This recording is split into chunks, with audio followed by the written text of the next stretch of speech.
Okay, so anyways, I got it on here. It was by, Oh, okay. and something about, all she said was that the spirit Yeah, had yeah. all these trees and all these woods. And How are you? he got to thinking, he said, I don't And if you, really need to Brett, walk wanna or spend the run night, you can spend the I night could with just us. travel through the trees to do all my visiting and business and stuff, and so that's what the story's about. And Okay.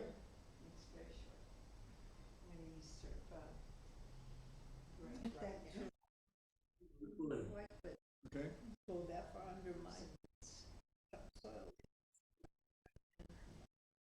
It's really hard today.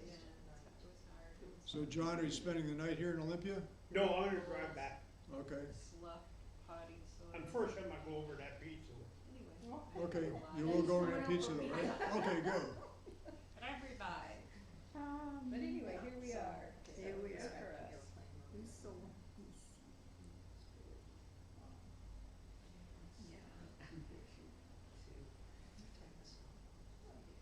Oh, 2 minutes. No. Ready to go? Each these on. It's not quite time yet, is it? 5:58. Yes. Holding on I pause. switched into Spanish. Everybody ready? Billing mentor. Okay, recording in progress. Well, ladies and gentlemen and children of all ages, as they used to say at B.T. Barnum and Bailey Circus, welcome to tonight's storytelling with South Sound Story Guild here in the Harbor House in beautiful downtown Olympia, Washington. It's a great summer evening, as you can tell looking around, as it always is here.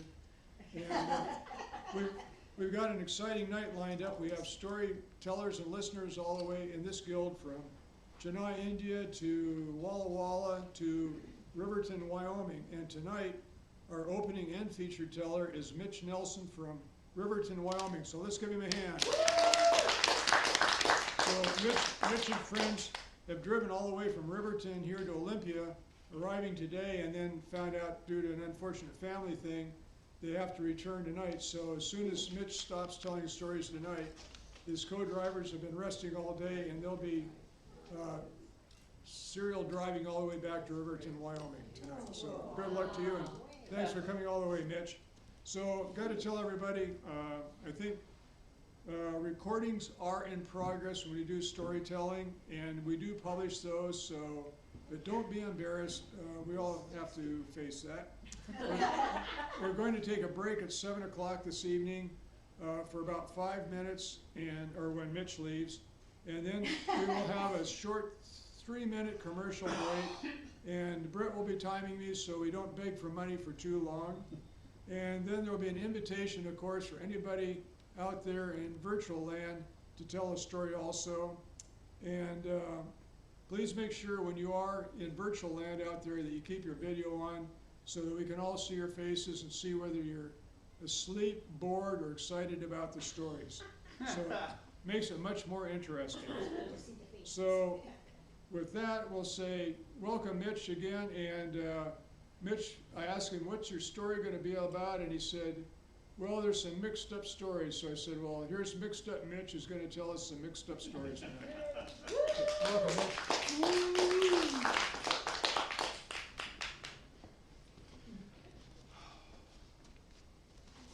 Oh, perfect. I even made sure and dressed up for the occasion. It's a nice hot summer day. Where have you been? I have been all over the place. Holy cow.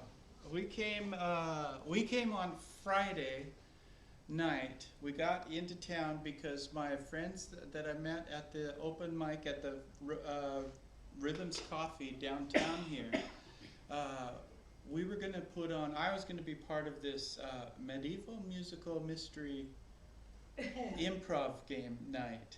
And it was going to be a lot of fun. And then I moved out of nowhere.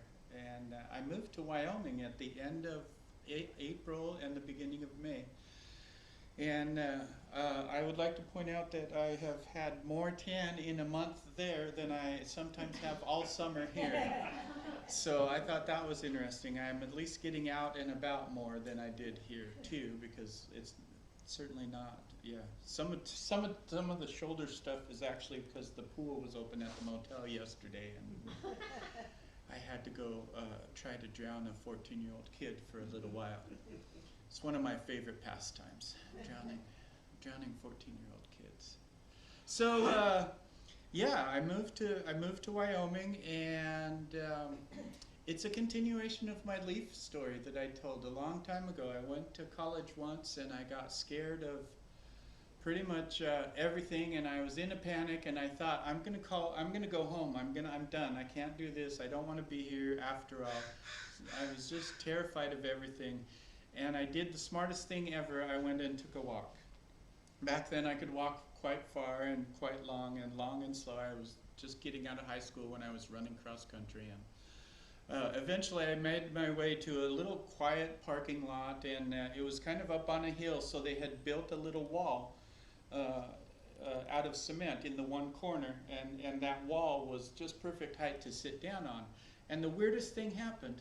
I sat down on that wall. It's about a foot wide, and right next to me, exactly at the same moment, a leaf fell from one of the trees nearby, because it's still fall. It's the early fall semester, and that leaf fell and sat right next to me. And it was one of the first moments in my life when I really felt like the universe was one with me. Like how much spinning and twirling and spinning and all of the random things that could have happened in life had to happen before me and that leaf could just land on that sidewalk together. And all it really said to me was, you're in the right place, doing the right thing. And I had another moment like that when I had my divorce. The day of the divorce, I decided to just walk out in Long Lake. Not out of anything scary. I'm a swimmer. I like to swim, but I walked out there, and it started raining. It was a cloudy day, and I just sat there floating, and the water would drizzle down from the sky, and the drops would get big enough every so often so that it would take them a second to either it was just this weird optical illusion, but it would take a second before they would join the lake. And there were these little balls of light just all around me, and I was at that face level, my face was the only thing up, and I looked around, and it was just beautiful. And then I saw one glowing, and it stayed on top of the water, and I figured this is not normal. I gotta go see what this is. And so I swam out there slowly and easily, and as I got closer, I was right. It was a drop of water, and somehow it was staying there. And so I had to get closer and closer, and it turned out there was a leaf that had fallen, and it had fallen down so that its waxy side was up, but it still had kind of a dried out, it had like a canoe shape. And so it was literally, the wax was literally pushing the water balls up, and it made this little globe that just floated.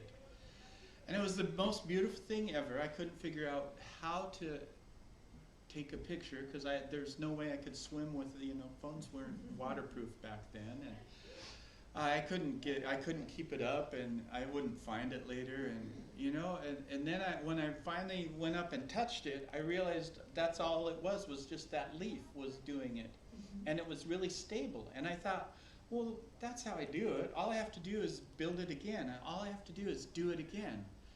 And that was the answer that day to a question I didn't know I had.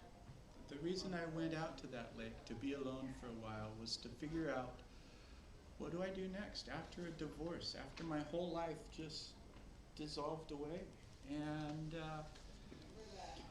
I stayed with the Story Guild. I had met them while I was married, you all, and then over the next few years is when I really started to hang out, and I tried vaudeville. And at vaudeville, I met a group of dancers, and so I started doing swing dancing, and from then I went back to vaudeville, and I had been doing comedy for a while, and I went back to vaudeville, and I had some really unscrupulous, nefarious people try to sell me new arms at the next vaudeville skit. And that was a lot of fun. But at that vaudeville show, there was also, I think I already said swing dancers, but that was where I actually met them, was that year.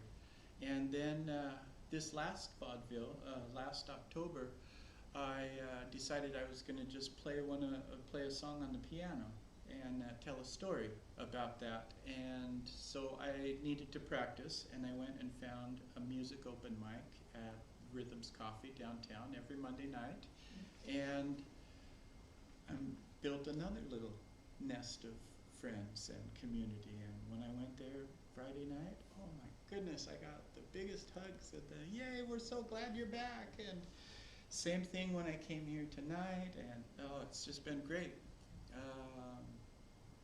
In Wyoming, I did the same thing, and now I wasn't scared of it, because I knew all you have to do is just do it again, build it again. So I kept asking, and I went to the coffee shop, and I said, do you know anything, have you heard it? I'm a musician, I'm a comedian, and eventually I ran into the right person who had the right answers, and I found 2 jam sessions now. They're not open mics. Open mics, you get up on stage and you're it. You entertain just like I am right now. It's one person and you're just singing a couple songs, and then you sit down and you appreciate all the other songs like we do with our stories and storytelling here. Except me, I'm leaving early today. I'm so sorry. But jam sessions are a different beast altogether. There's 6 to 8 musicians in a big circle about the size of this, and there's a guitar player here, and this person has a mandolin, and this person has a keyboard, and there's 3 or 4 more guitars and a bass player, and I've been playing harmonica. It's so much fun out there. Every 2 hours of harmonica, and they just say, okay, we're in key of G, and I grab my key of G and I pull it up and I play along, and I told them I was a beginner, and they don't believe me. I had been practicing with these little YouTube playlists that I had found, and it was just tell me all the songs in the key of G, and I would just add them. And so I would just play along with like popular music. And so by the time I went to jam with a live band, I actually had stumbled onto a pretty good technique, and they thought I was a genius. And now every so often they'll be like, Mitch, play a solo. And I'm like, and I panic, and then I play a solo, and they're like, that was the best thing ever. And I was like, well, you didn't hear all of it. And they say, don't say that part, because nobody knows how the story's supposed to go except me. And you all are going to make up your own version of this by the time it comes out tomorrow anyway. So there I am, adding another leaf, building another thing, and I'm having a good time of it. And yeah, I plan to be back quite often. This was kind of a budget experiment while I had a little padding money from another fun story. So no, my little Kia got mangled by an Amazon van, but it was their fault, so they gave me, yeah. My dad got me that little Kia from a friend for $4,000, and because the used car market has risen so much, Amazon paid me $6,000 for it. So I know, I'm like, yay, corporate America, something like that. So, but that's enough about me. Well, there's never enough about me. I could talk forever about me, as I'm sure all of you could too, about yourselves. About me, yes, I'm sure. Yes. I'm nervous to leave now to what's going to be said at the pizza party. No, let's see. I had a couple of ideas for stories tonight. One of them is going to be about me. John reminded me. We were talking about teachers and how you don't really get your permanent memories until second, third, fourth grade, somewhere in there. And yeah, one of my stories is gonna directly call me a liar for another one of my stories tonight. So when I was growing up in fourth grade, I had a teacher, Mrs. Willis. she was a sweet teacher. She was just a great teacher. And she would get recess duty, as teachers often do. And the teacher next door was, well, I didn't realize that then that he was going to be my best friend, but that was my best friend Ken's teacher, and his teacher was named Mr. Nee. And every time I was out on the playground, I would sometimes fall, not every time, but I would sometimes fall out on the playground. And I don't have very good catch myself arms. And so I would always land on my chest, and I had learned by reflex to at least get my head out of the dirt. And so I wasn't breaking my glasses every time, but I would knock my breath out of me. And so I'd run up to Mr. Nee and go, oh, I knocked the breath out of me. And he goes, oh, you lost your breath? And he'd open his drawer and give me another one. He was a sweet guy. I don't know where he got all those breaths from. I don't know who he stole them from, but that was him. But my teacher, Mrs. Willis, one day she and I we both got into our own separate types of mood. I was just sitting there by myself playing in the dirt, and I was just kind of digging little bits of dirt and playing around, and I don't know what I was building or anything, if I was even doing anything more than just swirling the dirt around while I thought about life and stuff as a fourth grader does. And then Mrs. Willis came, and there was a group of my friends and students around her, and she was looking at one of those catalogs that teachers get with all those fun little stickers and toys and goodies, and she said, oh, look at this one, and all the students looked around and they oohed and awed, and I was down on the dirt, and I got myself up and I said, can I see? And they had moved on, and she goes, oh no, you can't, nope. And I was like, why? And I don't know what her mood was, but she said, because you're a Mormon and I'm drinking coffee and I know you're allergic to coffee. And I said, oh my gosh, that's so not fair. I'm like, that's not true. Let me just see. It doesn't matter. And I was, yeah. And so finally she just chased me off. I don't know, like I said, we were both in the mood. And so I went back to playing with that dirt. And then I got to thinking that wasn't right. That was really wrong. And she was really mean. And all of a sudden, out of nowhere, all of that anger blew up from nowhere. And suddenly, without noticing, I didn't notice it, but I knew I did it. My whole hand flew with a handful of dirt straight at her. Now the rest of this story comes a year later. I ran into a teacher named Mr. Gummersall, who I knew from church. And we got to talking, and he asked me who my teacher was last year, and I said, Mrs. Willis. And he said, that's right. And he said, I knew that, and this is how I know. Because one day last year, I went into the teacher's room, and she was grumbling about you. And she said over and over again, I can't believe those little hands hold so much dirt. Because I had gotten it into her bra, and she was trying to dig it all out. Yeah. Now I'm telling you that story. I told you that was actually going to counteract this story, which you have all heard many times, but I love it. It's a fun one. Many years before my hands were that small, which means now is where I got caught in the lie, because, when I went camping by myself one time, I had normal, beautiful hands, and I set up a tent, and I went and laid down in that tent, and I got to watch the sun set behind us, and that meant behind me, and that meant there was the shadow rising up the other mountain, and near the top of that mountain I saw a cave. And I said to myself, I'm going to figure out what's in that cave in the morning. And sure enough, I figured out what was in that cave, but I didn't get to climb up there, because in the middle of the night, I woke up and I found out in that cave, out of that cave, and down the hill, into my tent, had come a vampire. And he had started to suck the blood out of my thumbs. He had some trance over me, and he was sucking the blood, and my thumbs were shrinking so small. They were getting tiny like they are now.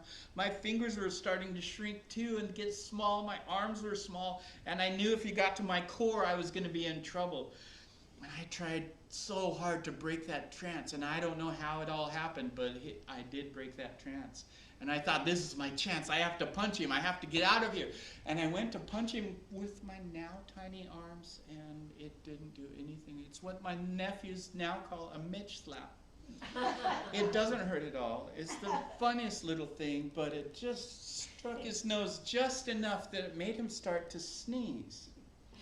And so this is what happened. In one big motion, I smacked him. He started to sneeze. I rolled and tried to crawl with tiny arms out of that tent, and I did not get very far.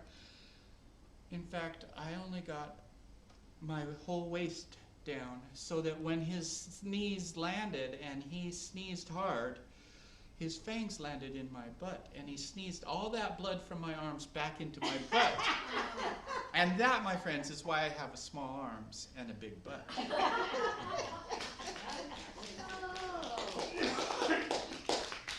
Now, I have been wondering, recently, I've told that story enough times that I've had to figure out, people have asked me, what happened to the vampire?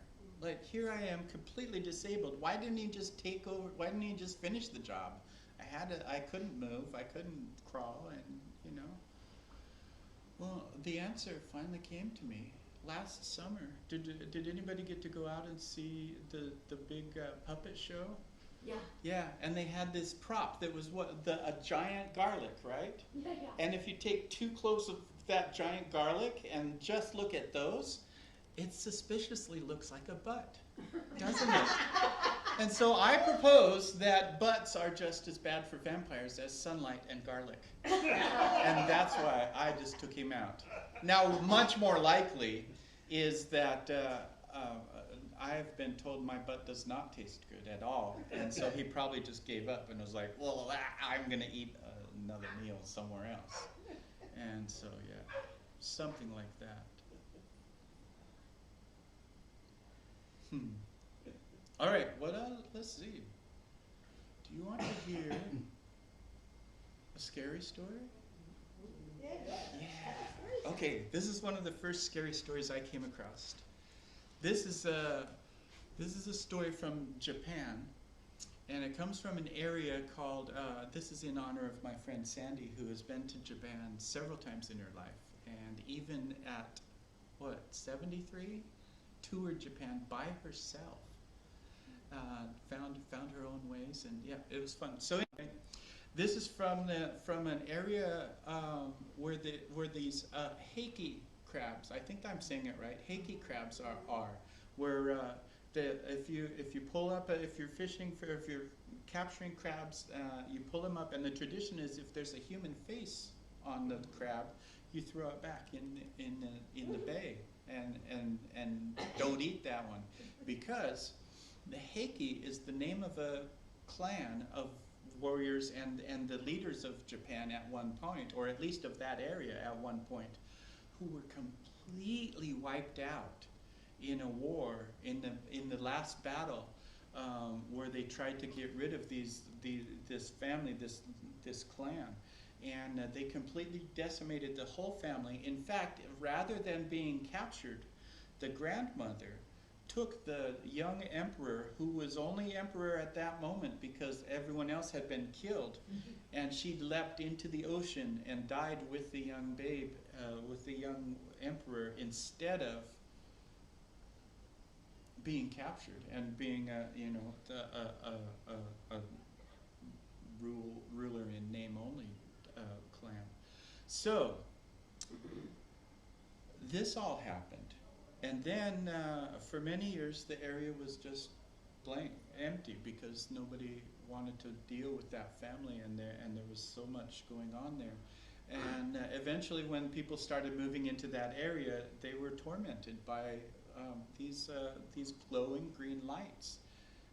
And they were kind of trickstery, as you know, we're all storytellers, and so they were kind of tricky lights. And if you got too close to the edge of the water, they would pull you in and drown you. And they would roam the countryside along the beach, just a little bit around that area. And they were pretty sure that this was the Heike family, that this was the ghosts of this great clan that had died.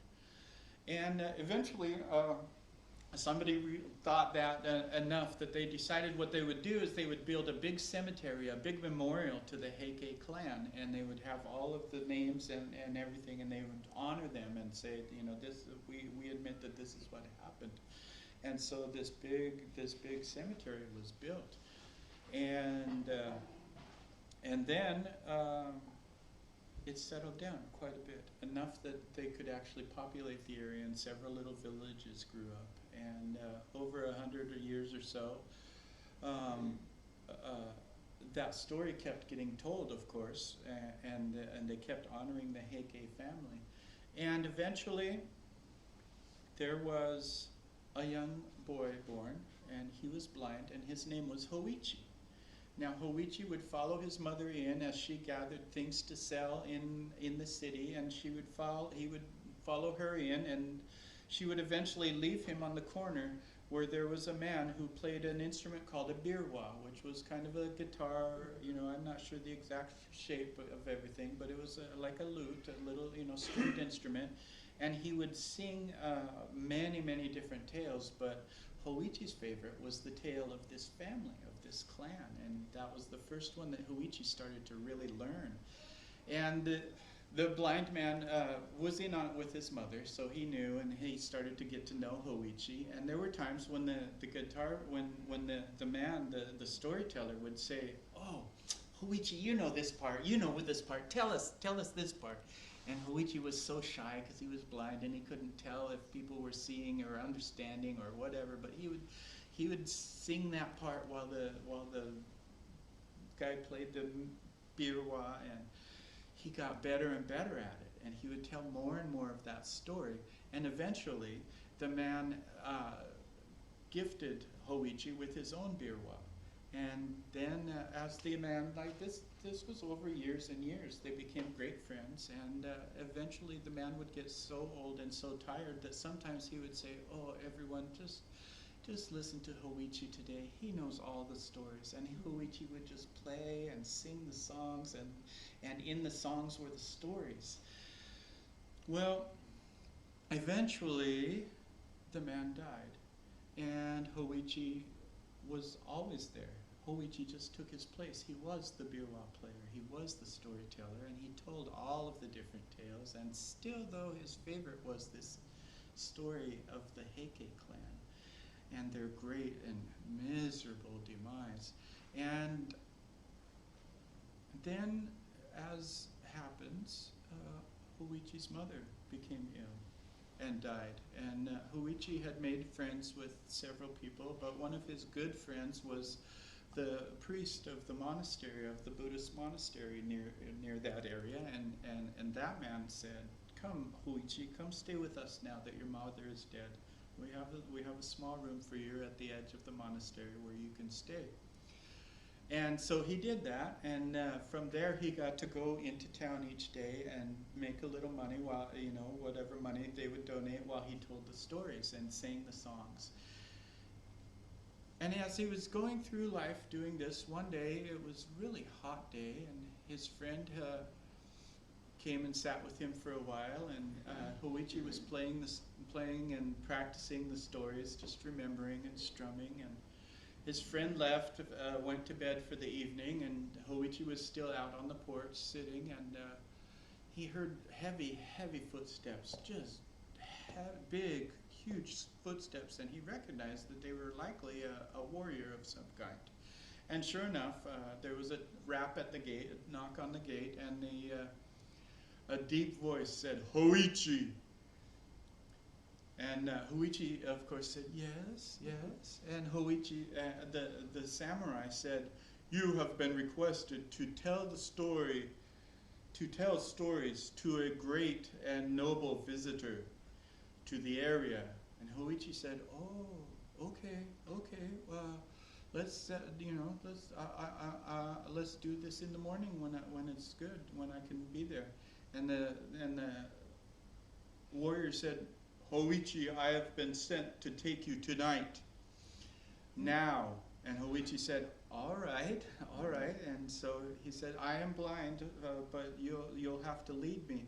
And sure enough, he felt a strong hand reach around his wrist, and he was led away down the path. Now, Hoichi had been through and around this town his whole life, and it was strange, though, that he didn't really recognize. He heard a gate open that he didn't think he had ever heard open or closed before, and they turned a direction that he thought there wasn't anything really there, but he could hear, voices. And as he got closer, he was brought to the back area, to the kitchen area, and he could tell that they were preparing the meal of, and cleaning up and whatever of the great party. And the samurai said, the storyteller has arrived, and they ushered him in, and they said, this is a great visitor from far away, and we would love to hear you tell these stories for 5 nights, and on the 5th night we will reward you handsomely. And Hoichi, being in poverty most of his life, thought, well, okay, this sounds great, I could do this, And so he got led in, and he asked them, what stories do you like? What do you want to hear? And they all, almost in unison, please tell us of that great last moment of the Heike clan when grandmother Heike took the young emperor and leapt into the sea. And Hoichi said, this is such a long story, it must always be told in parts. It's going to take all 5 nights to tell all of this story. And they said, oh, well, start the story, and then near the end of your time tonight, please at least do the ending, because we so love that ending. And so he got them, and he told the story of how the Heike family had started becoming more and more powerful and had become the leaders of that area. And then he paused and he got to that part, and he talked about that last battle. And they said, and he heard them, and his playing was just beautiful. And when you're telling a story, and when you're in the audience and you're hearing a story, and everyone is just right there in the moment, and every time there was a big success, the crowd cheered, yay! And every time there was a loss in the battle, oh no! And it just stirred the whole crowd up and down, and Hoichi was just loving this. As a storyteller, you just love to have your audience be right there with you, and they sure were. And right at the very climax, when the grandmother leapt into the ocean with the young emperor, they all cried as if it was their own mother and their own son that had leapt. And the ruler turned personally and said, Hoichi, you truly are a master of this story. Please come and tell us for the next few nights this same story. And Hoichi said, oh, of course, this has been a very pleasurable experience. And so the samurai, he was led back, and the samurai led Hoichi back, and he went up onto his porch and went to bed. And later in the morning, his friend, the high priest of the monastery, came and said, Hoichi, I noticed you weren't home most of the night. What happened? And Hoichi told him, what happened, that, he had been asked to go and tell the story in the middle of the night to a group. And that sounded a little weird to the high priest. He didn't know of any dignitaries visiting or anything like that he had heard of, and he usually was on top of these things. So he asked his priests, some of the younger priests, to watch Hoichi and just make sure he was okay, make sure, Well, that night, at about the same time, Hoichi's sitting on the porch, and this night it had started to rain quite strongly. We know about, what do we call it, bipolar weather here in Olympia. And so, sure enough, and right as the storm hit, he did hear stomps in the puddles, big, huge, heavy footsteps, bang on the door. Hoichi, it is time. And Hoichi reached his arm out, and he was led down. And Well, here's where it got weird, because the younger priests tried to follow Hoichi, who is a blind man, in a rainstorm, and he walked very quickly and lost them completely within a few blocks. They didn't know where he was at all. But the high priest came and asked Hoichi the next morning what happened, and he said the same thing. I went and told to a great assembly, and great, a ruling dignitary has come, and I'm telling stories for the next few nights. I'm really excited, and this is a lot of fun, and there's a great audience. They're so into it. Well, the high priest, again, had been asking around, and he didn't understand what was going on, and he told the priests, the younger priests, again, please pay attention. I'm really worried for my friend Hoichi. What's going on? I don't want him to be bewitched, or I don't know. Something's wrong. And so the third night, the samurai came and took Hoichi, and this time the priests kept up with him for a little bit, and then down by the cemetery he disappeared. Hoichi disappeared again. And they walked back and forth, and then lightly on the wind from deep within the cemetery, one of them thought he heard the birwa playing. And so they went into the cemetery this time, and as they got closer, they saw a huge green glow all around, and they saw many, many of these little fires surrounding the cemetery places. And they were all arranged around Hoichi, who was sitting in the center of all of these green glowing balls. And they ran up to Hoichi, grabbed him by the arms and said, Hoichi, come, you're being bewitched, come, hurry. And he said, oh, you miserable, rude people, how can you interrupt this assembly? Here I am telling stories to this most noble visitor from afar. And they said, no, Hoichi, come. And they finally had to physically drag him out of that cemetery, fighting and screaming and cursing them for being so rude to such a noble leader.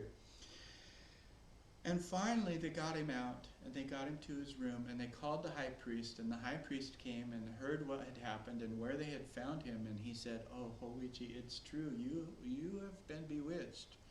And yes, you have had a great audience, I assure you, but it's because it was this family. And your great reward, I'm afraid it was not going to be a great reward. They would have destroyed you with their fervor and their excitement on the fifth night. We need to protect you.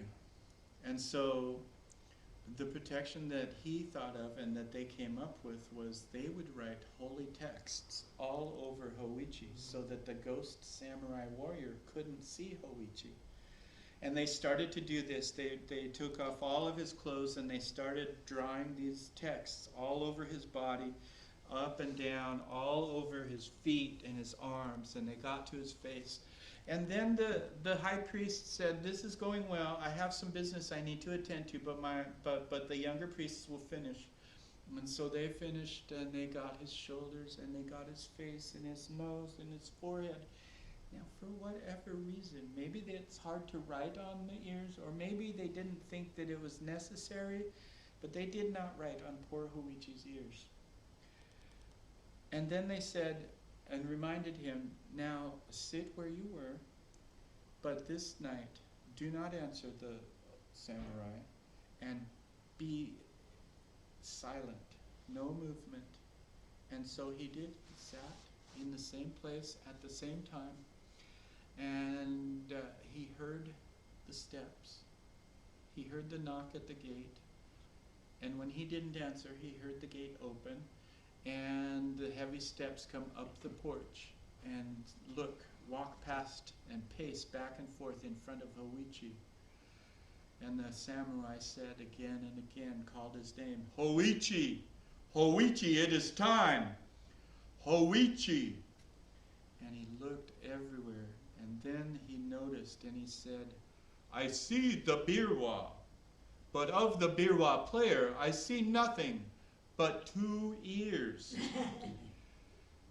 Now to prove to my commander that I have obeyed to the best of my ability, I will take the ears And he did exactly that. He gripped Hoichi's ears with his strong samurai hands, and he pulled and he pulled. And the ears started to rip and tear, and the blood started to flow, but Hoichi stayed silent as he could, did not move, and he withstood all that pain. And eventually his ears came off, and the samurai stepped down and walked down the path and down the road. And Hoichi didn't care. He stayed still and silent. And finally, early in the morning, his friend the high priest got back from the business he had attended to and came up the path, and he slipped a little bit, and he looked down to see, because it hadn't been raining that night, and he realized it was blood, and he followed the trail right up the porch to Hoichi, who had been bleeding all night in silent stillness, just frozen. And he said, "Oh, my poor Hoichi, what has happened? What has happened?" And Hoichi told him what happened to his ears. "Oh, those miserable younger priests, they missed your ears. I'm so sorry. I'm so sorry." And he called the doctor, and they got his head wrapped and got his injuries taken care of, and the bleeding stopped. And boy, Hoichi was amazed, but sure enough, that fifth night, the samurai never came. They had been corrected except for that one mistake of missing the ears, and so from then on, Hoichi would still play his biwa. He would still play that song, known now as Hoichi the Earless, with an extra chapter that he got to add to his story about the Heike clan. Thanks, everybody. I think that's it. How are we doing? I think we're doing pretty well, man. Yeah. If you drive at about 70 miles an hour all the way, I think you'll make it there in time. Yeah, I It's was about pretty. 20 till, so there's Yeah. a lot of time to move. Yep, this will be perfect. Okay. Well, thank you, Mitch, for Yeah. being our opening and our feature teller and coming all the way from Riverton, Wyoming. Yay! And we hope you'll do it again like you've done before, and Yep, I think it's going to be quite possible. safe travels back to you. Yep. Thanks again. See you all.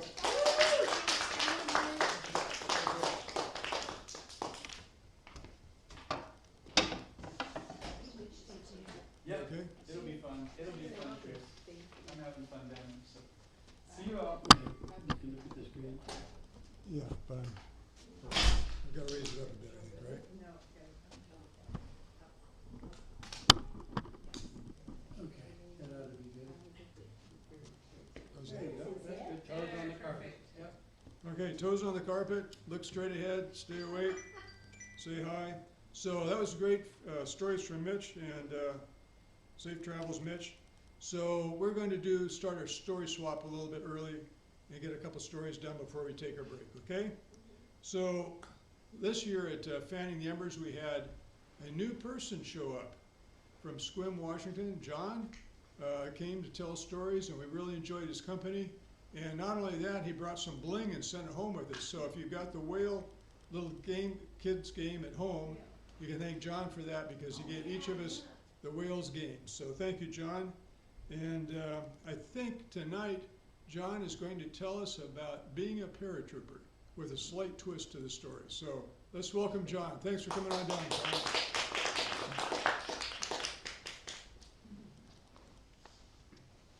Thank you, Steph.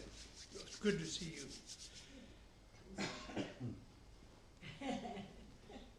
Are you all buckled in? We're gonna go on a little adventure with a 7.5-year-old cute little boy named Johnny. That's me. He lived in Juneau, the territorial capital of Alaska, in 1953. I ran up the back stairs, opened the back door, ran into the kitchen. Mom, could you make me 2 peanut butter and jelly sandwiches? Please, we're gonna go to war. We're jumping in, it's Sea Day. My mom walked into the kitchen, looked at me and said, "Did you forget something?" I looked down. I I got a little bit of dirt on the floor. I'll take my boots off. I came back in. Okay, Mom, did you forget anything else? I gotta wash my hands. I'm not gonna do anything until I hear a magic word. Oh, please, Mom, please, could you hurry? My mom went to the drawer, got out 4 slices of bread, put them on the counter. John, it's gonna take a little longer than I thought. This bread is very hard and maybe a little bit stale, so you'll just have to be patient. Okay. She went over the fridge, opened the fridge, and got out some brown and green lettuce. That's how our lettuce came. It came by Alaska steamship, and it took weeks to get there. So it was always brown, but I didn't care. If you've never had all green lettuce, brown and green tastes good.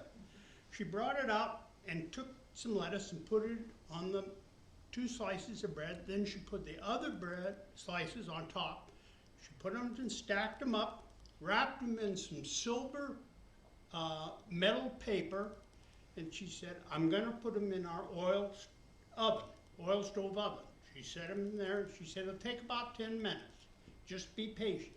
Well, paratroopers are not patient. They like to be first in, they jump in. That's what they do. While people walk in, they jump in. But I waited. Pretty soon, my mom said, your sandwiches are ready. I ran in and sat down. Mom, please, may I have a glass of milk? She goes in the fridge, she gets a glass bottle out, smells it. Now, you always smell the milk because Blister, that's my sister, she said when the tide is out, the cows go down and eat down on the tide flats, and it makes a smell in the milk, and it's bad. But this was okay, so I drank it down. Okay, Mom, I'm ready to go. Not yet. You got everything? I got my hat and my boots. Did you forget to say something? I got my hat. Oh, thank you. Thanks, Mom. Out the door I ran. I ran down, and there was 4 of my buddies. They were Star Hill gang because we lived on Star Hill. They were all waiting for me. We had gone to a matinee about a week ago, and we saw this movie about these paratroopers who were in a plane. They came to the door, and a guy pushed them out, and they floated down, and then they went and went up the hill and took over a house that the Nazis. Remember the Nazis? Yeah, they were up there. So, who wants to be a Nazi? Well, Bones, who weighed about 100 pounds, he was really big. He said, I can't walk up that hill. I'll be a Nazi. And Jimmy, he was about 80 pounds. He says, I can't walk up that hill either. So they're going to go and be in the house and be Nazis. And I said, you guys get rocks, little rocks. And when you throw them, they'll be hand grenades. You yell, boom. Okay? Okay. And the 3 of us, there's Spit, myself, and Gully. We're going to go get our machine guns. Now, everybody knows about machine guns, right? They're about this long, so we got a branch, and it had to have a little twig right here for the trigger, and then we go like this. So, now, this house was on a part of the hill, but right below it, there was a boardwalk. So I walked down the boardwalk and I said, hey, come on, we're gonna hook up the cable. And Spit yells, where's the cable? The railing is the cable. They just hook up to it because otherwise your parachute won't open. So they said, okay. Now I said, I'm gonna stand here, and when you come here, this will be the door and I'll push you out. So they said, okay. So they came and they got to the door, and I pushed him out. And then Gully came, and I pushed him out. Then I came, I turned around and I yelled, Geronimo, and I jumped. And we started up the hill. Oh. Bang, bang, bang, boom, boom, boom, bang, bang. All of a sudden, Spit yells, oh no, I'm in nettles. I said, quit throwing the hand grenades. You all right, Spit? I got nettles all over me. Oh, well, we'll get a medicine man. Who's the medicine man? Gully, you're the medicine man. So Gully walks over and I said, get clean dirt. You gotta get clean, not dirty dirt, you need clean dirt so he gets no infection. So he wiped both arms and you could see the little tiny red beads go back down with that clean dirt. Boy, it was nice. Off we went again. Bang, bang, bang, bang, boom, boom. I felt like a sergeant. I was pretty proud. Airborne sergeant. We're going up the hill. All of a sudden, I'm on my back, and I'm looking up at Spit. He says, John, I think your head found a rock. I put my hand up there, and there was blood. We better get you home to your mom's. Okay, it didn't hurt. They stood me up, and Gully grabbed a big, I think it was an Indian rhubarb leaf, and put it on my head. And so he kept it on my head while Spit helped me up to my house. We went up the back stairs, went in there, and he yelled, Mrs. Berthold, something happened to John, but I didn't throw the rock. Okay, it's okay. Let's take a look. Sit down. So I sat down, and she got it up, some rags, put them in the cold water, and then she squeezed them on top of my head, and all that water and blood and everything came down. And she says, are you feeling okay? I said, yes, I'm a paratrooper, I'm tough. Well, hop up. Do you think you can walk to the hospital? Yes. Okay. So I grabbed my mom's hand, Spit grabbed my other mom's other hand, and down we went, and Gully walked behind us. And we walked over to 6th Street and down Star Hill. Now, St. Anne's Hospital was right at the bottom of Star Hill. That's why my folks bought the house up there, because hospital was right there, and I saw it quite often. So we went there, we pushed open the doors and went inside, and there was a sister sitting there at a desk. Not my sister, just a sister. They were all called sisters. They had white hats, black robes. My brother, his name was Lugnut, he called them penguins. My mother did not like that. I'd never seen a penguin, so I called him sister. So we walked over there and, yes, Mrs. Berthal. Oh no, she shook her head when she saw me. You're back. Yes. Why don't you go into room 104, and Dr. Whitehead happens to be in the hospital, he'll take a look. So we go into 104 and kind of walk around. I walk over to the window and there's Gully and Spit outside, and they both salute me. And I salute right back. We're proud paratroopers. Said, I can hear this doctor coming, he's real loud. He's from, they said, the South. He talks funny. He walks in, he says, no, you again? Oh, you spend more time in this hospital than I do. Oh, sit down. So I sit down. He said, oh. He said, we're going to have to fix that noggin of yours. He says, this is going to sting a little bit. I grabbed hold of the chair just in case it stung a little bit. And he put a needle in my head. And it stung a little bit. And then he pulled it out, and he laughed and talked with my mother. And then he started and put stitches in my head. He says, well, we can put 4 stitches, 5 stitches, or 3 stitches in your head. How many would you like? Well, I said, we live in the 3rd highest house in Juneau, so I'd like 3 stitches. He said, 3 it is. So we put in 3 stitches. And he said, now, I want you to keep that head dry. I don't want you to get wet. No go swimming in the Evergreen Bowl. Don't go into Gold Creek. You just keep that head dry. And one other thing. Yes, Dr. Whitehead, don't come back here before you're due. You're due in a week. Please don't come back.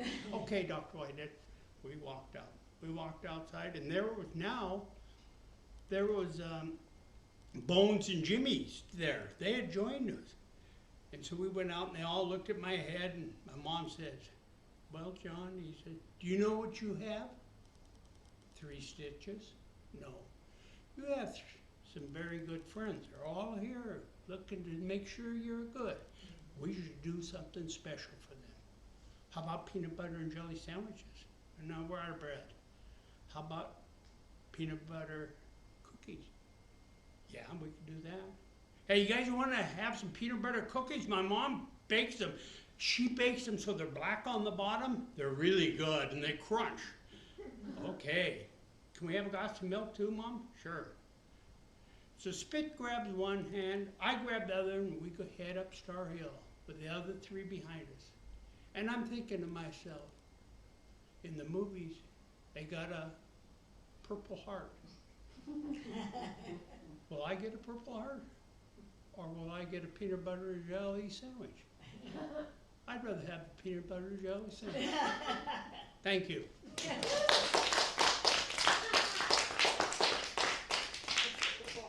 Thanks, John. So stand up, hook up, and be ready to jump. So Spitz, Bones, and Lugnut. Of course, I got to ask, what was your name? It wasn't John. They just call me Johnny. Really? You got to be more to that story. So Yeah. we'll get out of here one of these days. Maybe after a couple beers over the pizza, we'll get that. So, Aren't you take a break? well, in a few minutes. So we've got one more storyteller here that's going to come up. You know, can't put it off, so come on up, Lynn, and tell us a story that I haven't heard.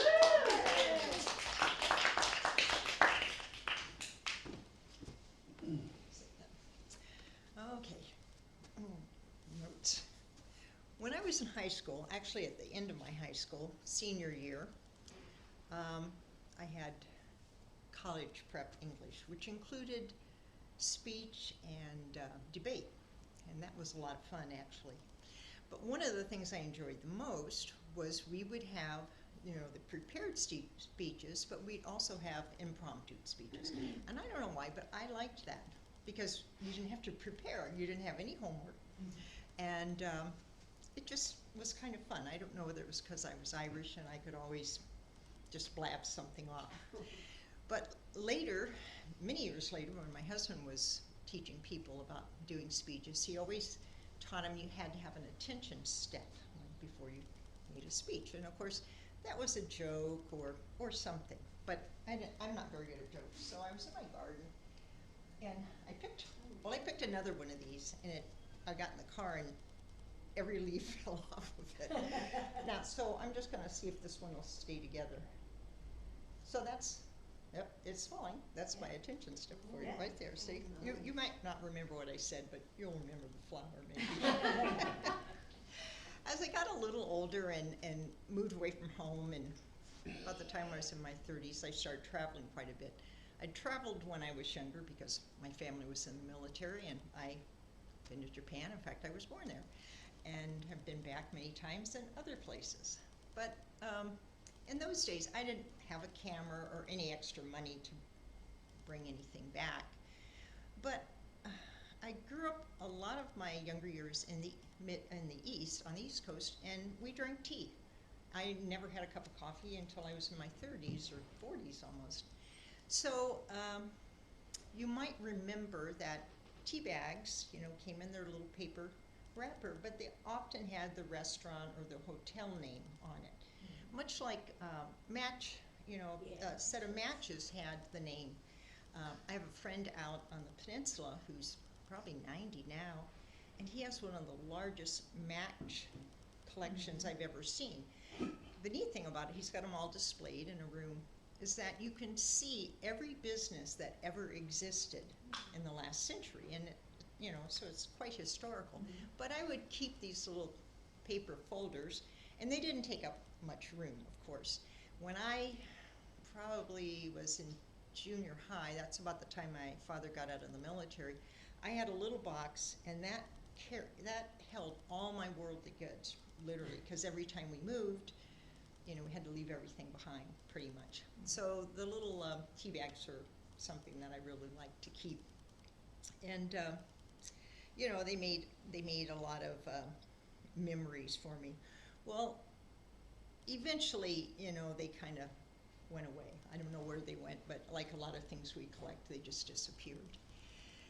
So as I got older and traveled, often when I was at a new place, and you might do this also, I would find the bookstore. That was a favorite spot. Well, first I would look at all the churches in town, and then all the bars, and they're usually equaled out pretty much, unless you're in Dublin, and then, you know, who wins out on that.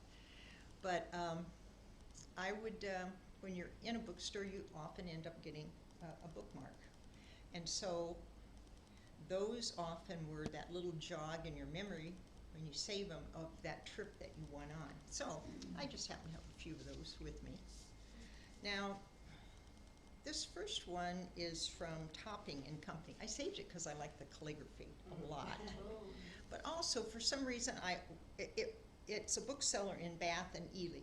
And if you, Ely's near Cambridge. Ely Cathedral's very famous. And I just thought that was kind of a neat thing. And I've had it for 15 years, I think.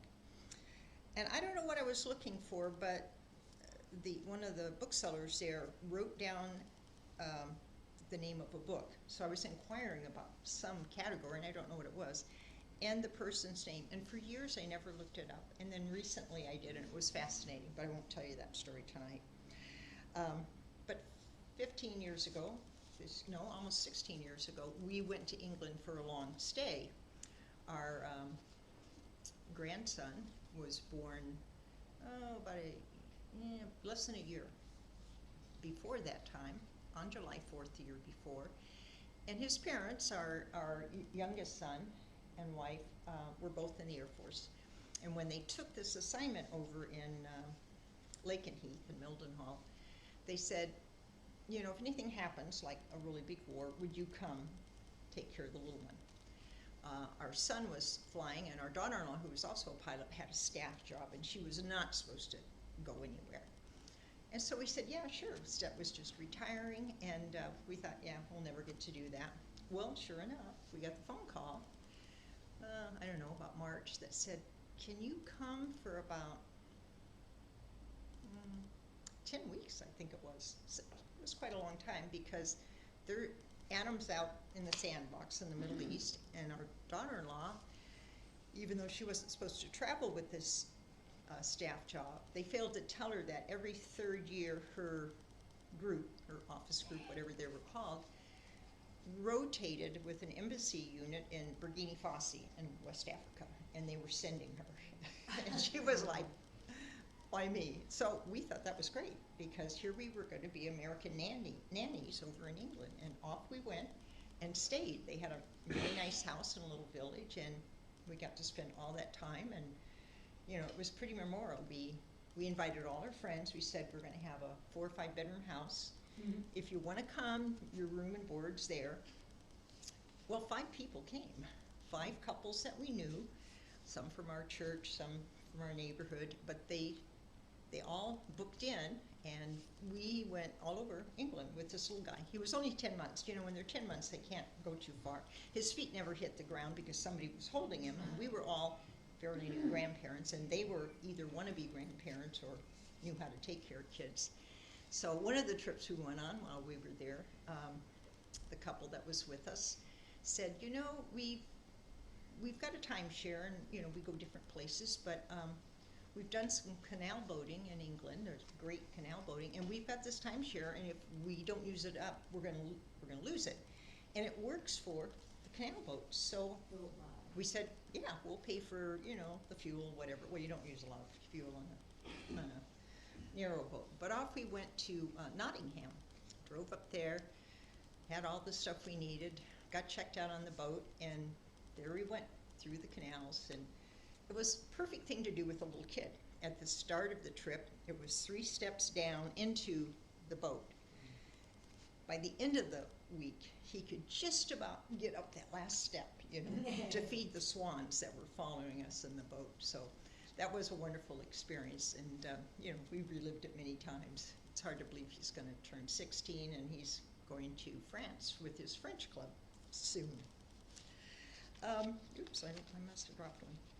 There it is. Okay, well, I won't get to that. So speaking of boats, another thing we did for quite a few years is we took care of some friends' boats out here in this area for a couple of years, and we ran a bareboat charter. So people came from all over, and we both got checked out in the boat, and Seth got his captains, and we checked the people out, and off they'd go. We also went traveling quite a bit up into Canada with a bunch of neat people, and we got to do it for about 10 years, and I'm really thankful that we did it. So we made, or my husband made, little bookmarks, because people keep bookmarks. You know, you can give them a business card, and that gets lost, but they use the bookmark. You got it by your nightstand, and you're reading a book, and then you go, yeah, that was really cool, and we did that.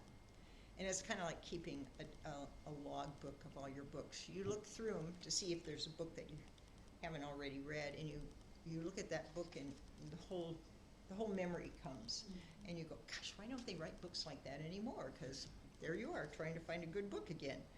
But this was just what we did. We cruised the San Juans, we cruised the islands up in around Victoria, and all the way up halfway around Vancouver Island. And you know, we have those memories. Now, a number of years ago, I don't remember how many, maybe 8, I wanted to go back to a place I lived as a child. I lived in Newfoundland for 3 years. That's where I started school. So I was a Newfie. My little sister was born there. And it was a wonderful experience. We just had a great time. And so I finally said, I want to go back to Newfoundland. You know, so we flew up to Nova Scotia and spent a lot of time. Well, whenever I go someplace, I don't know if you're like this, but I have to know what I want to go find. And one of the things I wanted to find in Nova Scotia was this very famous rug hooker. She kind of made the renaissance of rug hooking happen. And of course, she was way over on the other side of that province, but we found her. And she did just great patterns and stuff. So we went and saw all of these gorgeous hooked rugs. And most of them are the ones that, what things looked like in the 40s and 50s, you know. Not much money. And you make hooked rugs, they're called mats, really to keep the mud from coming in the house, you know. And so that's what happened with them. They made them out of gunny sacks and scraps and whatever. Nobody had real carpet or anything back then, but it was fun. Eventually we took the long ferry from Cape Breton area up to Newfoundland, and I actually found the house I lived in, which was just a lot of fun. The ferry ride it's an overnighter. It takes about 9 hours.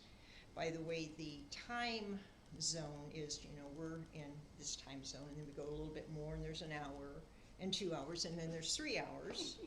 And then you go to Newfoundland, I think it's 4.5 hours. You know, you might as well almost be to England. But it was a great time, and I loved this this bookmark. And she had put a quote on the back of it by Audrey Hepburn, and I thought this was good for anybody. For attractive lips, speak words of kindness. For lovely eyes, seek out the good in people. For a slim figure, share your food with the hungry. For beautiful hair, let a child run their fingers through your hair once a day. For poise, walk with the knowledge that you never walk alone. People, even more than things, have to be restored, renewed, revived, reclaimed, and redeemed. Remember, if you ever need a helping hand, you will find one at each end of your arm. As you grow older, you will discover that you have 2 hands, one for helping yourself and one for helping another. So I read that often, and it's lovely. Now this little bookmark is from the Fireside Bookstore. And if any of you remember that, when we first came here 30-some years ago, Jane Leclerc was the proprietor of this bookstore, and it was in the old Olympia Hotel. And we would go after church sometimes and eat at the restaurant that had the haystack sandwiches. I can't remember the name of the restaurant. Urban, right. And we'd have a little lunch, and then we would, of course, her bookstore was open on Sunday. And right across from it was the violin shop. That was just wonderful to see. It's still in business, but it's up the road. And it was just a nice experience, you know. Sometimes there was a little chocolate shop in business. That was always fun. And upstairs, they had a balcony, and I remember many years, of course, Santa came in and sat downstairs, and Santa came to town, and all the kids got their pictures taken. Well, for many years, I directed or played in handbell choirs, and we lugged all our gear and filled the upstairs with handbell ringers. We rang the whole time. The gingerbread competition was behind us, and it was just a lot of fun. And some of those places have gone now. After Jane retired, she didn't live very long, and that was very sad to lose her. But she was from the Carolinas. No, Blowing Rock. Huh? Blowing Rock. Blowing Rock. No, she was from Blowing Rock. And we had, of course, we read all of those books that you'll remember that came from that area, but we hadn't been there very long. And Stet was in there, and he was talking with her, and you know, Stet's a storyteller. So he's talking with her, and he said, you know, I'm pretty good about, you know, figuring out where people are from by their accent. And she said, oh, yeah. And she said, well, where do you think I'm from? And he said, well, I think it's, you know, in the Carolinas. It was South Carolina, I believe. North Carolina. It was north, okay. And so she said, well, yeah, that's right. And he said, no, don't tell me. I really think I can get a little closer. And so unbeknownst to her, somebody had a little inside information. But he said, I think it's, oh, and then he named a town, but it wasn't quite right. He said, no, that's not quite right. He said, I think it's Blowing Rock. And it is. She was so excited that he really knew where she was from. And then I think later he told her the truth. We had read all those books. But bookmarks and matchbooks, and tea bags, you know, sometimes they don't take up a lot of room. You can keep them with you. You know, we all have to get rid of some clutter, maybe some of the books we've bought. But they don't take up much room, but they have those stories that you can just pick up. A couple years ago, one of our dear aunts was 99. She was going to be 100, and we couldn't go there that fall when her birthday was, but we went there early in the summer. And she was losing her sight, and but she was totally with it. I mean, just with it. And we visited her, and she had a walker, and she said, oh, this damn walker, I don't really need it, but because of my vision, I have to feel when I'm by the table and stuff. And so she said, don't feel bad for me, I'm doing fine. And as we sat down and had some quiet time together, she said, nobody should feel bad for me. I have so many reams of movies in my head of all the people I've known and all the wonderful experiences. Life has just been wonderful for me. And so we all have that, you know, and we just have something to jog our memory. And she died about a month before her 100th birthday, but she said, I don't want to be 100. I'm 99, that's good enough. Thank you. Thanks, Lynn. That's better than a lot of the pictures, so I'm glad you reminded me about some of the stories. So, Okay. anyway. Well, very good. So I think we're going to take a little bit of a break here for about 5 minutes. Stand up, stretch, go outside, look at the boats along the dock out there. And each one of those boats, I've got to tell you, has a story associated with it. And we've told some of them before. So it's lined with dreams out there. So every one of those boats has a dream associated with it, somebody's dream. So let's take a 5-minute break, and then we'll bring on back in here. And so we'll go with our next storytellers. There is a, Looking for Pat. Pat's up there. there's a place up there Maybe that there's you can, bunch of stuff there. I will. Yeah, I was, well, not, you have to choose when you turn 18. Okay. They won't- the US won't. Okay, we're all ready to go. Oh, I have In the classroom. those are the. Hey, in the classroom. Lynn, Sandy, we're ready to go. I'll let Lynn? you sit over there. We're ready to go. I'm not talking, I'm just looking. Yeah. Could I have your attention, please? Okay, thank you. No. Give me your attention, damn it. Okay. Well, having done that, now we've got order back, restored a little bit. Oh, no. Our next storyteller is Pat Peterson, who is, We'll pay attention. okay, pay attention to Pat because Pat is really a great storyteller. You'll never be disappointed in hearing a story from Pat. I mean, even when she's an MC up at storytelling festivals, I like to listen to her. The heck with all those people they bring on in. So, and I always remember you need to go to, what's the name of that? Pardon me? Swain's General Swain's, Store. because if they don't have it, you don't need it. Okay. Having done that, the next storyteller is Pat. So take it away, Pat. Thanks, Stet. Yeah, Swain's ought to give me a little cut for all that endorsement that I have done over the years.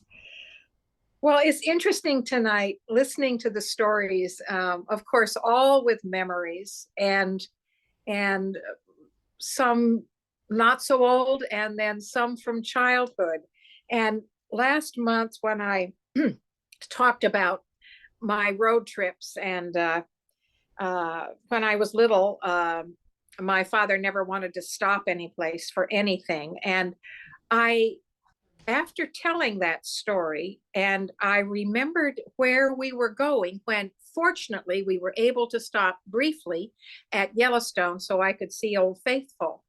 I was born and spent all my childhood in various bases and military things in Oregon. I had never been to the East, but in the summer of 1950, my father was assigned to Belleville, Illinois, and we arrived there in August. Let me tell you, it was like another country as far as the climate was concerned. It was hot, it was humid, there were terrific thunderstorms almost every afternoon, and not only that, of course, I would be starting a new school. We were living in a duplex, and the family next door, just by chance, had a son my age who was in the same grade as I was going to be, in the 5th grade at St. Mark's. And Les was an only child too, and he was very nice to me. He explained some things about the school, and I was introduced to his best friend, Colin. Now, Colin did not go to St. Mark's. Colin was our age, but he was a PSK. That's a public school kid, and thought to be rather undisciplined and slightly dangerous by many adults. And they were not wrong in many aspects. Les and Colin had been friends for a long, long time. Colin was not an only child. He came from an enormous family and pretty much ran free, doing whatever he wanted to. Well, they kind of took it on themselves to educate me about certain things in the neighborhood. You know, when you're a new kid and you move into a neighborhood, there is a society already formed, and you had better learn the rules if you want to fit in. Now, one thing they did was play softball out in the street every night until it finally got dark. Now, I never played softball, but they kind of were going to try to teach me how to do it, and I wasn't very good at it at all. They always used to say, "Oh, Pat, you throw like a girl," and I said, "Well."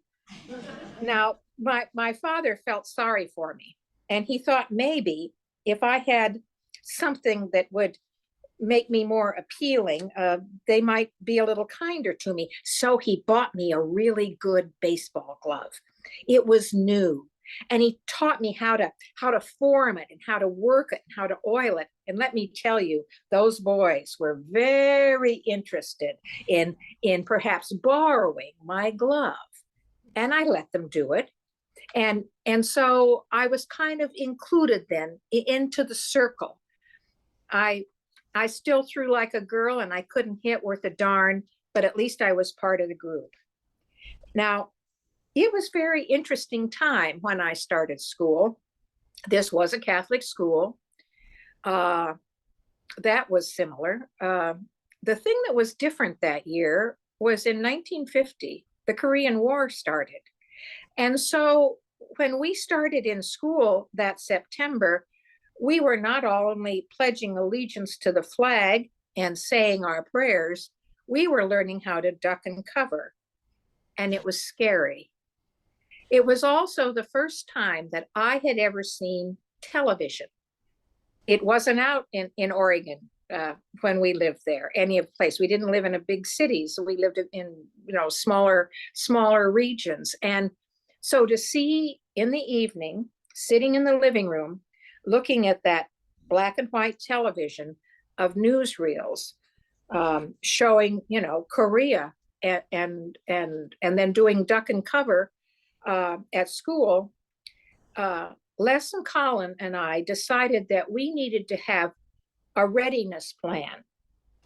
Now, my readiness plan was a little blue plastic suitcase, and into it I put my doll with her blanket and my favorite book, The Secret Garden. Les and Colin each had knives and ropes and plans as to how they were going to protect us all. Somehow I felt that my kit was going to be of more use in the long run. That fear was very real, though, I will tell you. It was very real. Well, as time went on, Les and Collins said to me, Halloween is coming. What are you going to be?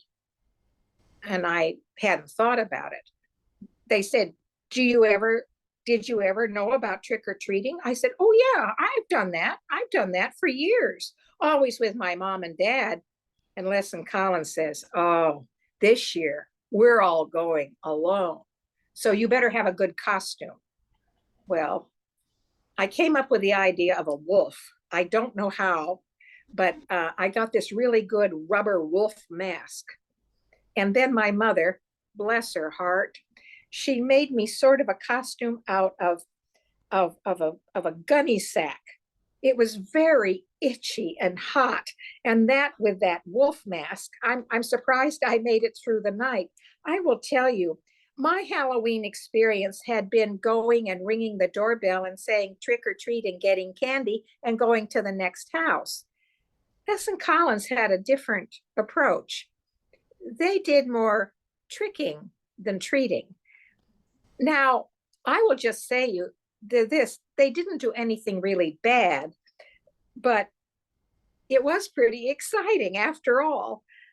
I've never forgot standing there with Mr. Jameson next door, shaking his fist at us and saying that he was going to call the cops and tell the nuns. Now, we weren't too afraid of the cops, but Sister Mary Alice was a force to be reckoned with. How he knew who we were, we never knew. We had this great alley that ran behind our houses. And one time when we were talking, I said, look at that great tree. I've always wanted to have a tree house. And Les and Colin said, well, we'll build one. Now, it was a great idea. We drew up plans and we talked about how we had to get some lumber to make the tree house. Well, we didn't know how we were going to do that, but Colin had a way. He started bringing very nice big pieces of lumber and stacking them under the tree. We never really asked him where he got them, but we knew they were building houses about 2 blocks over. And so we thought perhaps these were leftovers. Well, we made a great platform, and that's as far as it went. But that was fine, because what we could do under this big leafy tree was to lie on our stomachs and look up and down the alley into the backyards and into windows of the houses on the other side. We saw and heard amazing things. I think to this day, that's one reason I'm such a great eavesdropper. And then the boys told me that there was an old man down at the end of the alley who put special magazines out for the trash, and they would go and bring them up to the treehouse. That's where I learned a lot about different things. Now, these, you have to understand, this was not any kind of hardcore porn. There were couples playing a volleyball in the nude and riding horseback, which I thought must have been very uncomfortable. But it did give me a window on the world beyond my own. Now, as spring came, one day when we were, oh, here's something we would do. One thing I loved about Belleville were the fireflies when it got warm. Now, I like to read in bed at night, and my mother always wanted the lights out at a reasonable time. And I thought, I'll get all these fireflies, I'll put them in a jar with holes in the lid, and I can read under the covers. I don't have to tell you how that plan failed miserably. And afterwards, I felt so bad for the beautiful light that they had given ever so briefly. Because I had an interest in those fireflies, one night Les and Collins were sitting on the front porch and said, you know, Pat, pretty soon the cicadas are going to be coming out. And I said, the what? They said, the cicadas.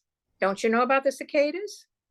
I said, no. They said, oh, every 17 years they come out from under the ground. They live underground. They're these big, ugly bugs that make the most horrible noise, and they're dangerous. And I'm sure my eyes got big, which gave them just more encouragement to tell me more about cicadas. They said, here's the thing. They cover the whole ground. You can't even see the ground. And if you're outside, they will crawl up your shoes, around your ankles. They will chew through to the bone. You will fall over and they will consume you. And I said, I don't believe you. And the next day, during recess, I went to Sister Mary Doreen and I said, Sister, is it true about cicadas? Well, she said, there are cicadas, but what do you want to know? I said, I want to know everything about cicadas. She said, well, then go to the library, get out the encyclopedia and read up on them. So I did. Now, while it's true, part of that about them coming out every 17 years, that I wasn't going to be there during that cycle. And when I told Les and Collins that I was safe, they were a little disappointed because I could tell they really were looking forward to me looking over my shoulder and down at the ground all that spring. Now, we had a routine. Every Saturday afternoon, we would go to the movies together. 25 cents got me into the movies and a box of jujubes. We loved Westerns. Well, I did, and the boys all went along with it. I was in love with Roy Rogers, and I wasn't too fond of Dale Evans, and was hoping that her horse Buttermilk would throw her and get her out of the picture, but that never happened. But in early May, Les and Collins said, no more movies. I said, why not? It's only a quarter. They said, no, you got to save your money because the 4th of July is coming. I said, so? They said, fireworks. Well, now, I had lived in various towns in Oregon, and the only fireworks I was aware of were sparklers that we had on the 4th of July. I had never seen, like they have today, these big commercial and civic displays of fireworks. But it turns out that in Belleville, Illinois, fireworks were legal. In fact, the boys told me, we could buy them at the drugstore. And so we started saving our money. And as the 4th approached, Les and Collins took me and our combined money to the drugstore. And there was the kindly old druggist behind the counter, and where the wax lips and the Lickamade and the Neckos had all been cleared away for cardboard boxes filled with fireworks. And the boys said, well, now, let us guide you through this. And so they did. And we started out with smoke bombs and snakes and ground flowers, and then got some things that we could tack on telephone poles, and then sparkly things and cones and firecrackers. And oh, finally, the night of the 4th came. We were outside, unsupervised, with all of that potential and possibility in brown paper sacks that we carried with us. Now, we had punk to light it with, and Colin had a lighter, of course. And so we started out with the smoke bombs and the snakes that came up and made marks on the pavement, and then lady fingers. And I said, oh, look, little tiny firecrackers. Colin says, nah. He says, here's what you do. You take out the wick, the fuse, you break it in half, then you light it and you hold it in your fingers and it shoots out wonderful sparks. And it did. And nothing bad happened. And then we tacked some things up to the telephone poles that went around and around and around. And there were cones and I don't know what. And then finally, there was hardly anything left in the paper bags. I will say that Les threw a really good firecracker down the storm drain that echoed all the way up and down the street. And finally, Colin said, well, this is it, the big finale. And from out of another paper bag, he took a large quart green glass 7-Up bottle. Now, back then, pop bottles weren't made of plastic. This was heavy glass. And he set it down on the ground, and he took out a very large firecracker, and he lit it and dropped it down inside. Oh. Let me tell you, when that thing went off, it shattered everywhere. And I will never forget the sight of those glass shards going up into the night sky under the street light, and the sound it made as it came down and hit the pavement. Oh, it was glorious. And the smell afterward of all that gunpowder. I have seen some displays since then, commercial. One in particular, in 1976, Richard and I stood by the Washington Monument and watched as an enormous display of fireworks set off to celebrate our bicentennial. And I will tell you, it was loud and beautiful and fierce and celebratory, but nothing's ever going to replace that night in Belleville, Illinois, when Colin dropped that firecracker down that green glass 7-Up bottle, and all those shards went up in the night sky and came back down again. I can remember that like it was yesterday. Happy 4th of July.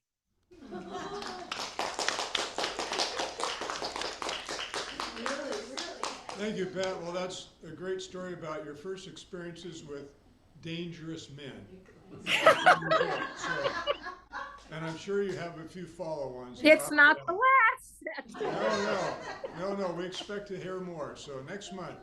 But yes, Belleville, Illinois was actually, I was in the Military Airlift Command, and Belleville was where our headquarters was. So I've got a couple things I brag about. One, I never served in the Pentagon. I only made it as far as the north parking lot and got out of there. And I was also never at our headquarters in Belleville, Illinois either.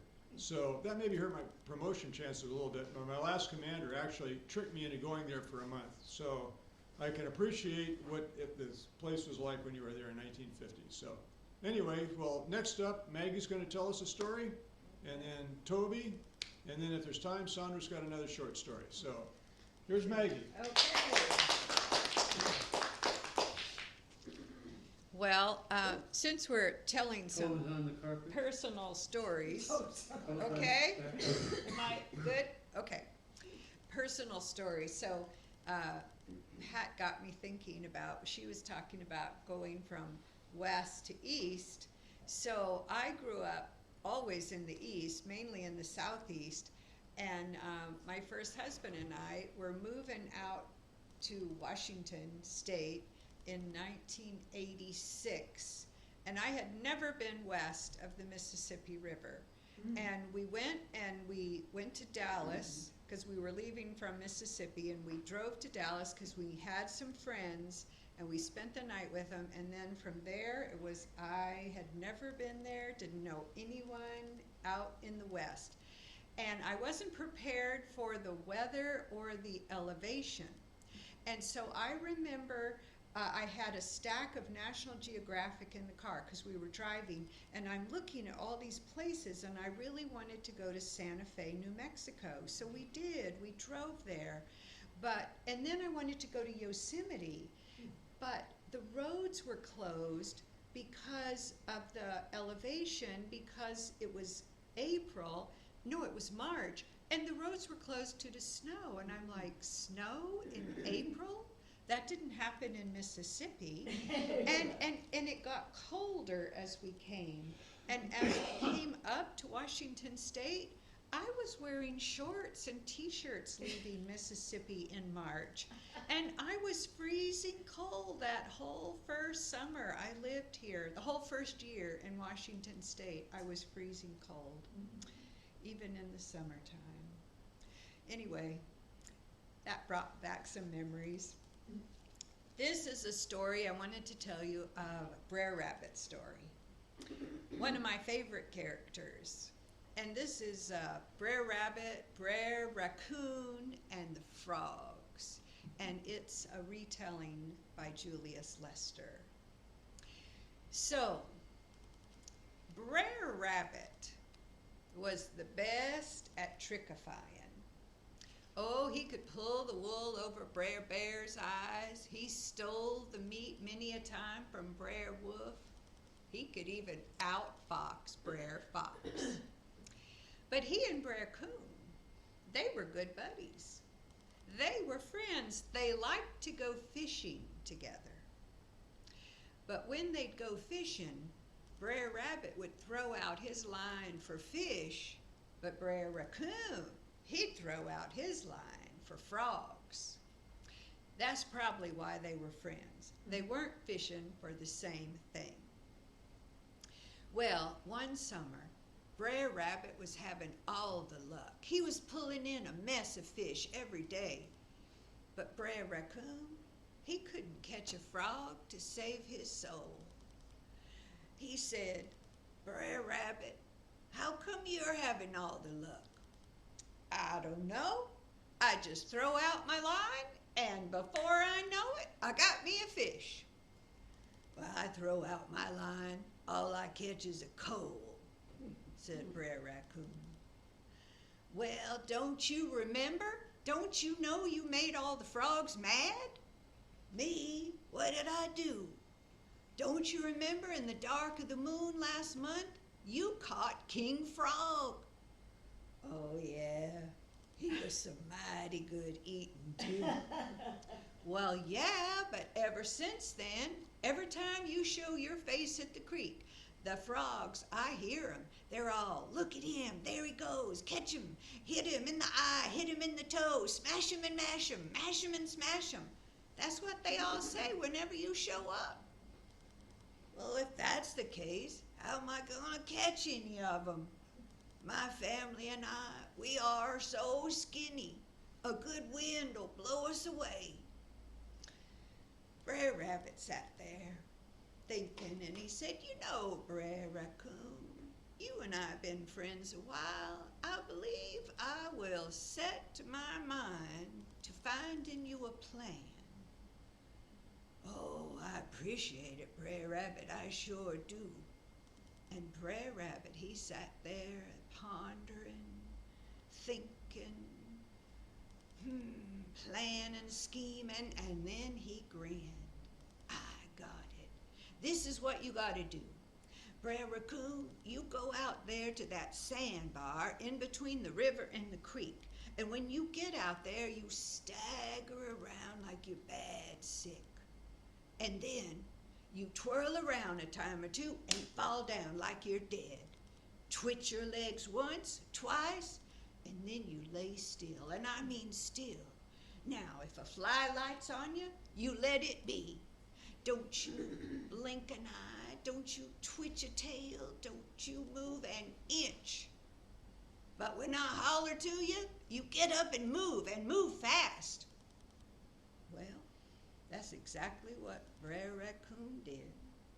Went down to that sandbar, staggered around, and then he whirled around, and he fell down like he was dead. He twitched his legs once and twice, and then he lay still. He didn't blink an eye. He didn't twitch a tail. He didn't move an inch. And he lay there for a while.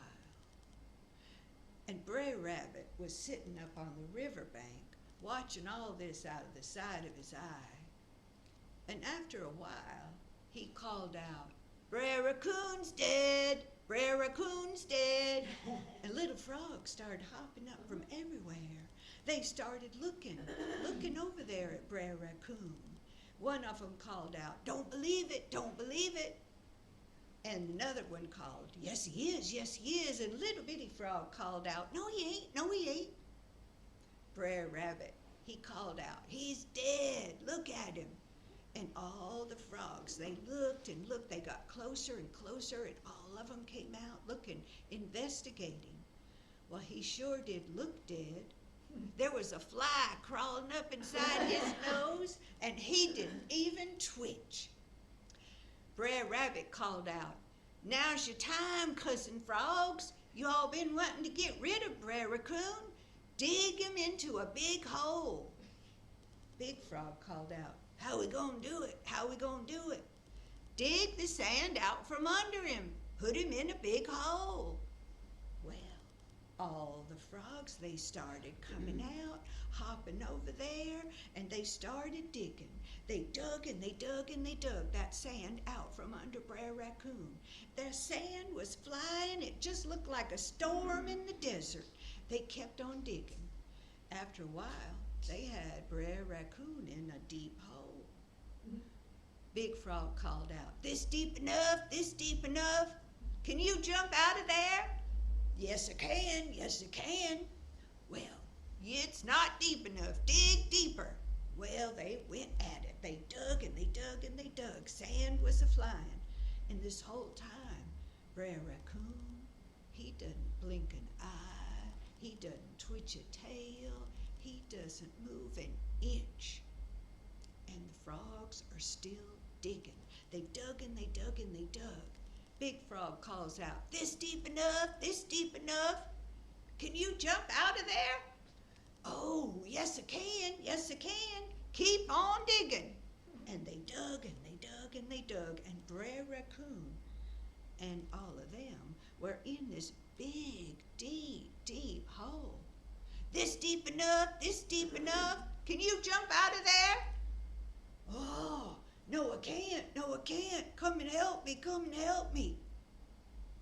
And that's when Brer Rabbit started laughing. He laughed and laughed, and he hollered out, "Rise up, Brer Raccoon, wise up and get your meat." And that night, Brer Raccoon and all his family had some mighty good eating.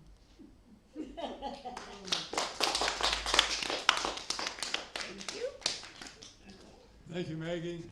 I always love those Brer Rabbit stories, even when we know how they're going to end. So, Toby has got a story to tell us tonight, too.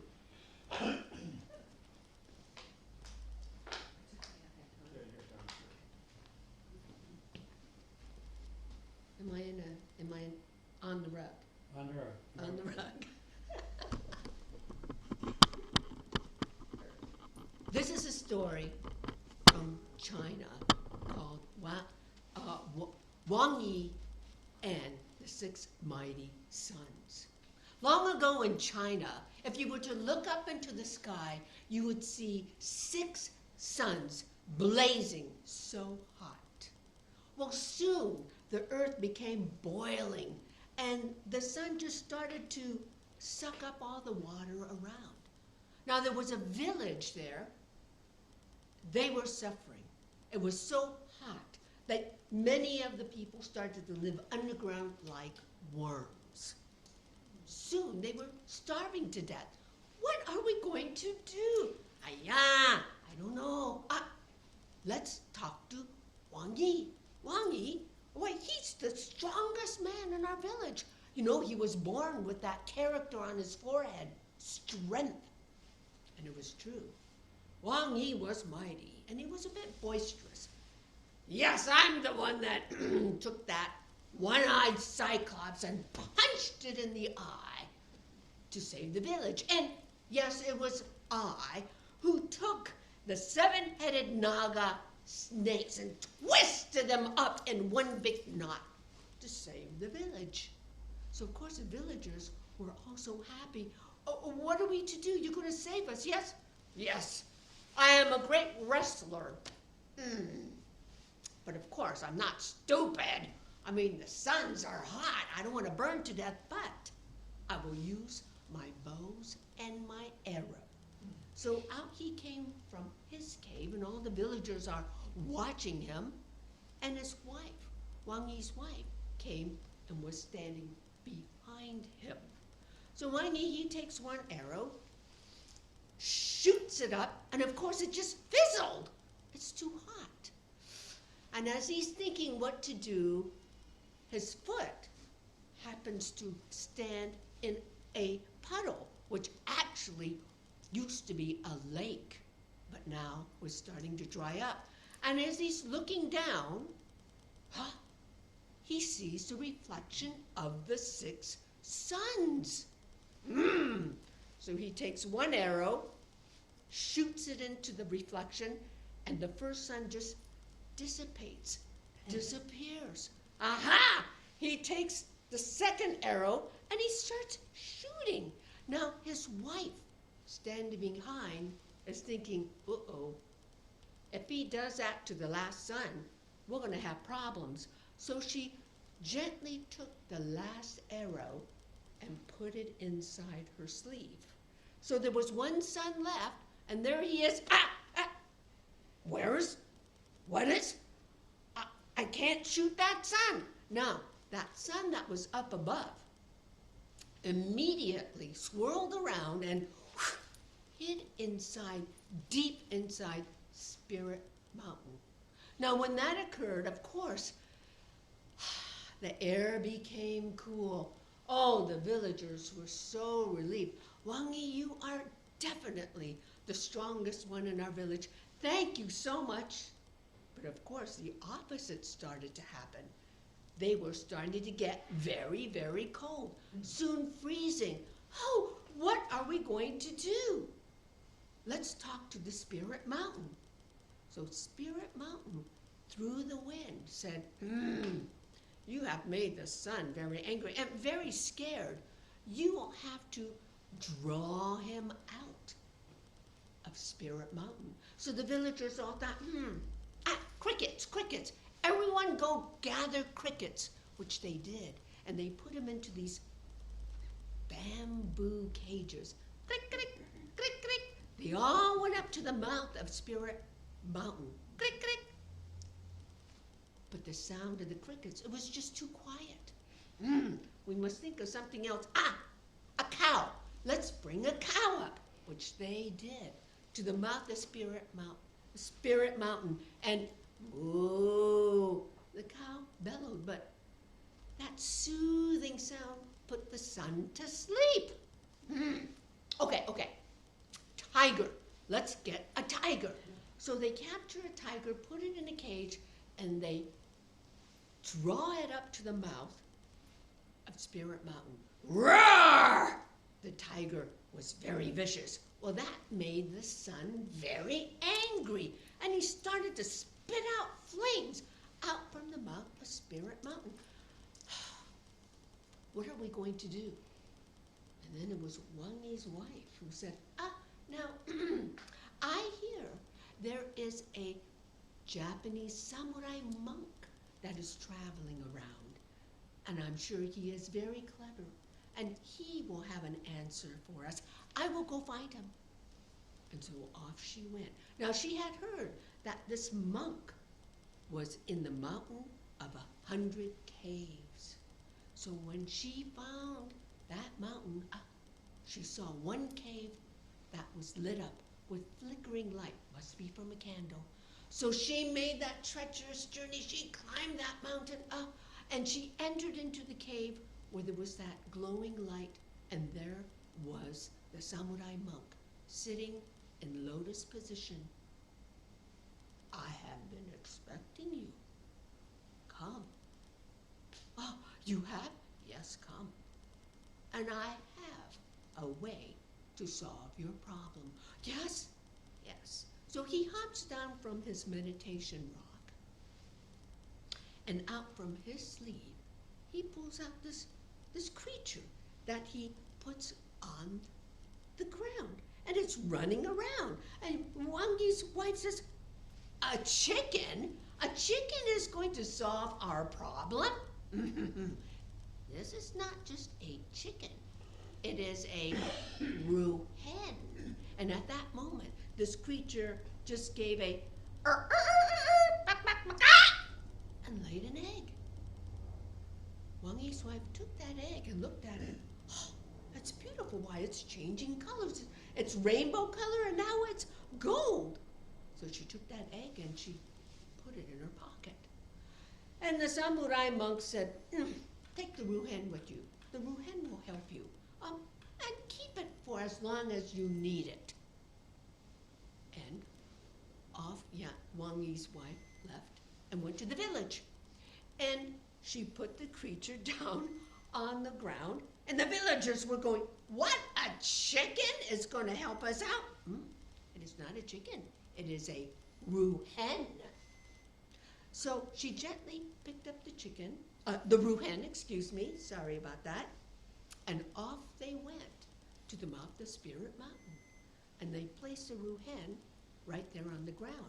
And the Ru hen did this, and the sun, what is that noise? I like that. And slowly that sun crept out and started to go up to the sky and lit up the sky and started to make the earth warm again. And from that day on, whenever the sun would hear the sun would come out and go up into the sky. Well, that morning, though, everyone was very happy, and there was Wang Yi's wife. She was making the rice porridge for her husband, put a dollop into this bowl, sesame seed oil, and then she took the egg from her pocket, and she was just about to crack it when she looked at this egg that she knew was magical, and she put it back into her pocket. Thank you. Thank you, Toby. Well, I think we're about ready to be evicted, so I said I would give a 3-minute commercial break, but we're not going to do that. Thank you for, first of all, for new storyteller Lynn, John for coming down from Squim, and all of our professional storytellers, Pat, Maggie, Toby, and Mitch for driving all the way from Riverton, Wyoming. And Sandra was going to tell a short story tonight, which unfortunately we're not going to get to, so in September when we start up with our storytelling again, she'll be the first one on the ticket, okay? Okay. All right. You Please can wait forgive- that long. please forgive me. Well, the thing is, every time a storyteller tells a story, it reminds you of another one. Oh, yeah. Yeah, so I had a evolving story that had a frog in it, and a sun, and a chicken. I was going right along with all of that, but Wow. Can you keep that in mind until September, please? no, it will be gone. Okay, well, you're gonna have to come over and have pizza with us until they're there. So August 12th is Stories in the Park, Stories in the Dark. Be there, or we're gonna write you off our Christmas list. And thank you again for all of the listeners, that both online and in person, for coming here. It's been a wonderful evening again. Thank you so much. Thank you.